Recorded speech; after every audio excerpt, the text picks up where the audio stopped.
Assalamualaikum warahmatullahi wabarakatuh.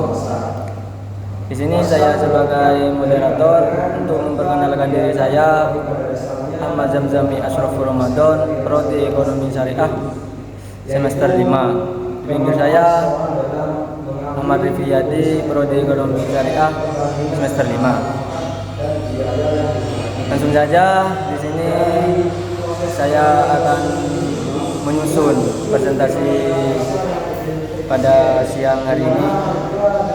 Yang pertama ialah pembukaan, yang kedua ialah pembahasan materi, yang ketiga ialah penutup. Yang pertama pembukaan.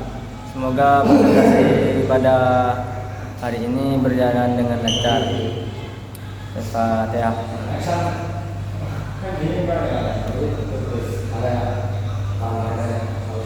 Yang kedua ialah pembahasan yang akan dibahas oleh saudara saya Ahmad Rifiyadi. Saya aturkan. Baik, sebelumnya terima kasih untuk Bapak moderator di sini untuk membahas tentang pendekatan Marxis. Namun pendekatan tersebut adalah sebuah teori yang salah satu terpenting dalam ekonomi politik. Itu diangkat dari pendapatnya Marxis. Nah, setelah Marxis ada juga yang mempelajari tentang pendekatan tersebut yang dilanjutkan oleh sebuah kelompok Karl Marx dan Friedrich di abad 19. Nah, kenapa di sini teorinya pendekatan Marxis terhadap ekonomi politik itu adalah salah satu terpenting dalam ilmu keekonomian politik, yang mana di situ awal latar belakangnya, latar pendekatan tentang Marxis yaitu kritikan terhadap sistem ekonomi kapitalis yang merajalela waktu di Eropa Barat. Marxis melihat sistem ekonomi kapitalis tersebut yaitu menciptakan ketimbangan sosial dan ekonomi karena didasarkan pada pemikiran pribadi dan alat produksi. Jadi dari situ Marxis mempunyai pandangan pendekatan terhadap ekonomi tersebut. Pandangan Marxis tersebut yaitu melihat sistem kapitalis yang menciptakan ketimpangan sosial dan ekonomi karena berdasarkan pada kepemilikan sejarah pribadi dan atas alat-alat produksi. Dalam pandangannya, ekonomi tidak bisa dipisahkan antara struktur sosial dan politik yang melingkupinya, sebab ekonomi adalah bentuk konkret dalam hubungan kekuasaan antara kelas sosial.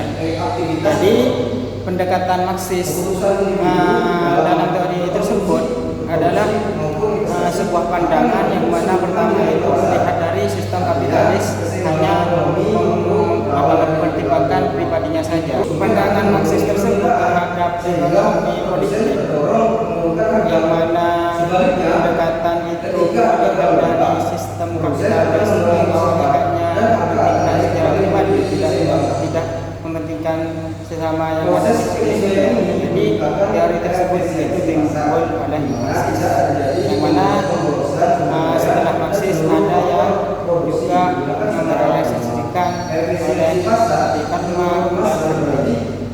Yang kedua tentang analisis pendekatan Marxis, yang mana pendekatan analisis tersebut adalah sistem kapitalisme dan relasi produksi. Marx di sini berpendapat yaitu menyoroti bagaimana pemilik modal menghasilkan produksi dan mempekerjakan kaum pekerjaan yang tidak dimiliki alat produksi. Ketimpangan ini menyebabkan eksploitasi karena nilai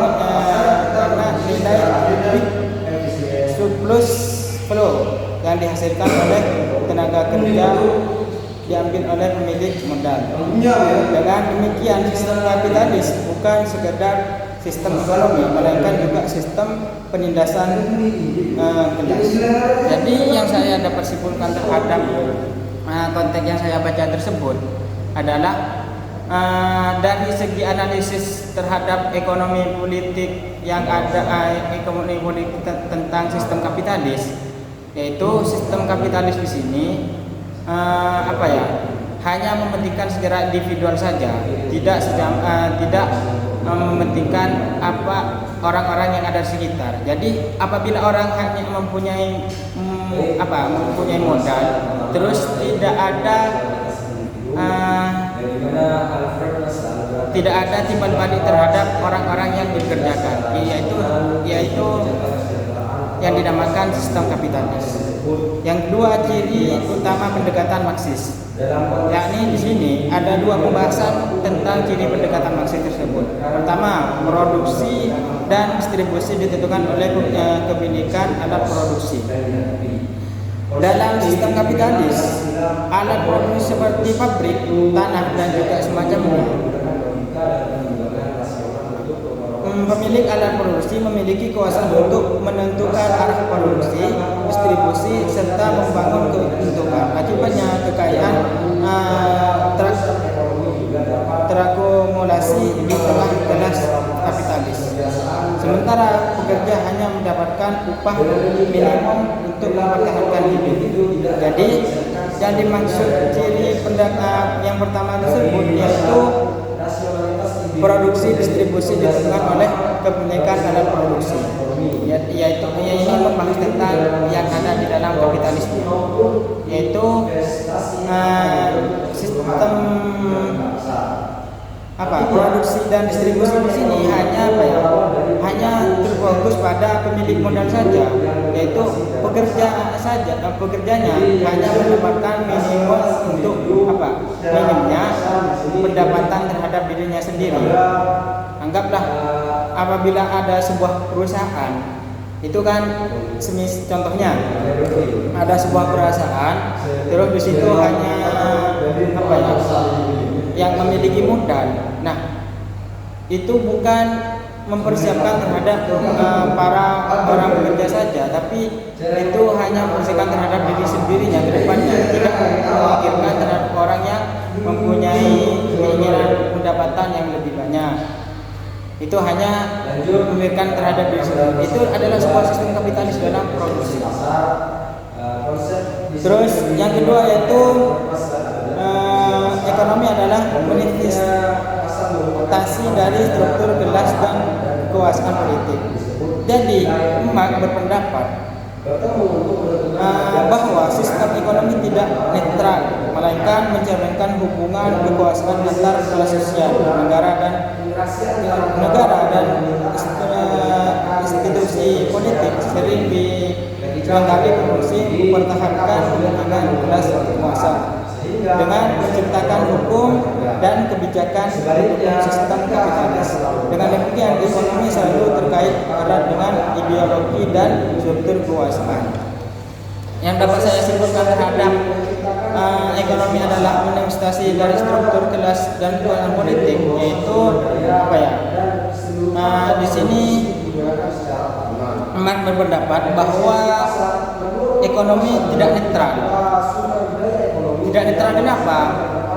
Ya, produksi dengan yang produksi tadi. Tidak netralnya hanya mementingkan diri sendiri, tidak memberikan kepada orang lain. Jadi kalau saya analogikan kepada sebuah pemilihan dalam suatu perusahaan, anggaplah ketika ada sebuah pemilihan presiden, terus ada satu perusahaan itu hanya mementingkan yang pemilihan yang satu, tidak netral terhadap antara dua pihak. Itu yang dikatakan oleh Marx. Mungkin contoh lebih kecilnya seperti itu. Terus yang kedua, perubahan sosial terjadi melalui konflik kelas. Jadi ciri yang kedua di sini tentang perubahan yang mana ada sebuah konflik. Jadi ada sebuah konflik, maka di situ ada juga perubahan yang disebabkan oleh evaluasi. Yang disebut di sini juga mengatakan bahwa konflik antara kelas pekerja dan kelas pemilik modal merupakan motor utama perubahan sosial. Kenapa begitu? Ketika ketimpangan mencapai titik ekstrim, kelas pekerja akan menyadari posisinya dan melakukan perlawanan terhadap sistem yang menindas. Proses ini dapat mengarah pada revolusi sosial yang menghentikan sistem kapitalis dengan sistem yang lebih adil seperti sosialisme. Jadi yang disebut dengan perubahan di sini tentang yang terjadi melalui konflik, yaitu antara pekerja dan pemilik modal. Apakah jika sudah pekerja tersebut menyadari bahwa ini adalah sistem kapitalis, maka di situ ada konflik. Bahwasanya di sini saya cuma contoh kecilnya apabila ada seorang pekerja terus menyadari bahwa sistem yang dimiliki oleh orang modal tersebut yaitu menggunakan sistem kapitalis, hanya mementingkan diri sendiri, bukan memperluangkan terhadap kinerja yang didapat. Jadi itu adalah sebuah konflik. Maka dari tersebut ada sebuah perubahan. Terus yang keempat di sini yaitu tujuan pendekatan Marxis. Tujuannya yaitu teori yang digunakan oleh Marxis tersebut adalah yaitu mengungkap ketimbangan dan eksploitasi dalam sistem kapitalis serta menawarkan alternatif sistem sosial yang lebih adil. Maka dari situ tujuannya Marxis yang adanya teori pendekatan tersebut yaitu melawan sistem kapitalis agar supaya supaya semuanya rata dan juga mempunyai keadilan dalam sistem ekonomi politik tersebut.